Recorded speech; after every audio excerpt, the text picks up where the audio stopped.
Welcome to the Hay Matters podcast, brought to you by LocalAg and Feed Central. This is your go-to source for all things hay-related in Australia.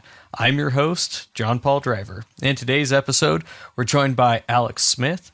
Alex is a key account manager for LocalAg and Feed Central in Southeast Australia, and we have a market update for you today. Welcome to the podcast, Alex. Thanks very much, JP. It's been a while between chats, mate, but good to be talking to you again. Yeah, we have some weather to talk about. It's from one end of the spectrum to the other. It is, mate. Australia's a big country, as you know, and yeah, it's always a place that throws many different variables in. You've got the northern parts of Australia through Queensland, Northern Territory, and some parts of northern New South Wales that are experiencing some flooding, some major flooding through to some minor flooding.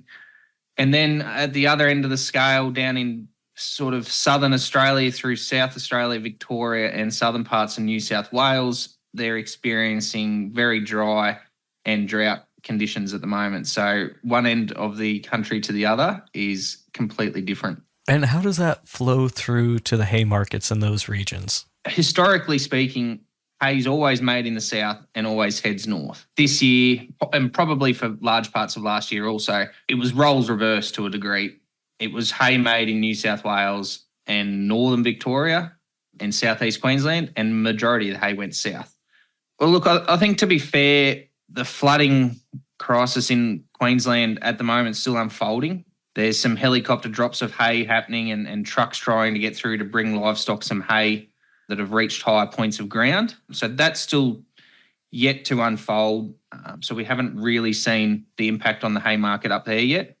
Definitely in the south, though, with the dry conditions, getting further into autumn without a break as yet, the demand's only increasing in the south, putting a bit of pressure on the hay job, that's for sure. We're coming up on planting season, right? We are. And my mental model says Anzac Day is like the start of planting season. Maybe in Queensland it's before that. Yeah, so they've probably started a few weeks ago further north. There's definitely some people starting to scratch a little bit in down south, sowing dry and hoping for that break. And also just through my recent trips this week through southwest Victoria and southeast South Australia, there's people also waiting until post Anzac Day and then they'll plant. So yeah, definitely starting to hit that time of cropping. Hope a bit of weather comes through for those guys and they get a bit of rain and their crops out of the ground. In the south, right? Planting dry in the south and planting dry in the south, and then these guys in Queensland, they're definitely going to take advantage of this moisture in certain spots. I mean, not all of Queensland that is underwater is cropping country. A lot of it's pastoral country, which, just run sheep and cattle.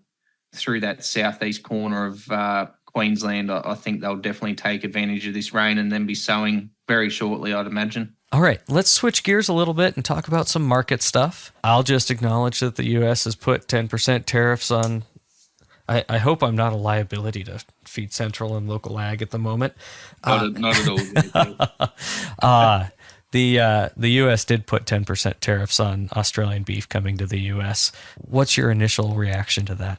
Oh, look, to be fair, JP, it's all sort of happened within the last 24 hours. So I think to formulate an opinion, we're going to need to see it play out for a little bit of time yet.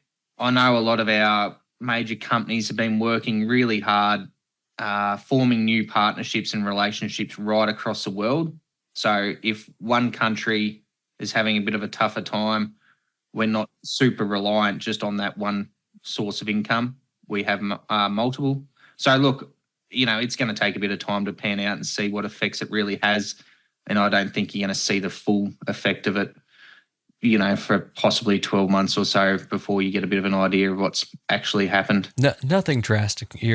What I hear he's telling me is more of a muted impact because of that diversity in markets. Yep, no, the diversification's key. Look, I think Australia's done really well promoting their beef, sheep, pork, whatever it may be, right the way across the globe to make them not reliant on one particular country.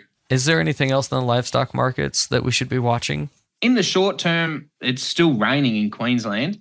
And this week we've had 4 or 5 sales cattle sales, that is, and sheep sales down in New South Wales, Victoria, and they have been considerably dearer. Now, whether that is just processors and feedlots wanting to secure cattle or sheep because they're not sure if they're going to get them out of Queensland and Northern Territory over the next little while. So we've definitely seen a short-term spike. And unfortunately for some in Queensland, there is talk of major stock losses. That will probably have a flow-on effect, I'd imagine, as you get further into the season. So temporary just movement disruption. Then we'll have to wait to see what the longer term impact of the flooding is. Yeah, look, we've definitely seen a little bit of an uptake temporarily in cattle and sheep prices, just because, you know, a lot of their areas that they pull a lot of cattle and sheep out of, they can't access. Yet to see the long-term effects, I guess, once the flooding clears and we can assess the damage up there. Let's talk prices really quick on the various types of hay. Are we seeing stability? Are we seeing increases, decreases? What's that look like now and for the coming weeks? Look, I think we've seen an increase in demand. Quality hay is also, you know, as always, it's always key. But look, I think we haven't seen too much of a price rise, but we've seen buyers definitely shift their focus to that A grade, whether it be a cereal, lucerne, vetch. They're definitely turning their head towards quality as they enter into the autumn and winter months, and those, whatever they're feeding needs that little bit more punch because of the colder weather. So, look, I mean, it's the same story as always. I'm not sure how much a hay market's going to change just because of, you know, people's finances and budgets and, you know, they've been feeding for so long. Unfortunately, what will change is the quality hay is only going to get further and further away from where that purchaser is going to be. So your delivered price inevitably becomes higher. I mean, at the moment, we have lucerne trading somewhere between $4 and $4.50, some cereal hays at $3 to $3.50 a tonne. I think there's money in that for the sellers, but also, you know, it's not a super dear, you know, ridiculous price that, you know, buyers can't afford also. So I think it seems to be a fairly good middling ground at the moment.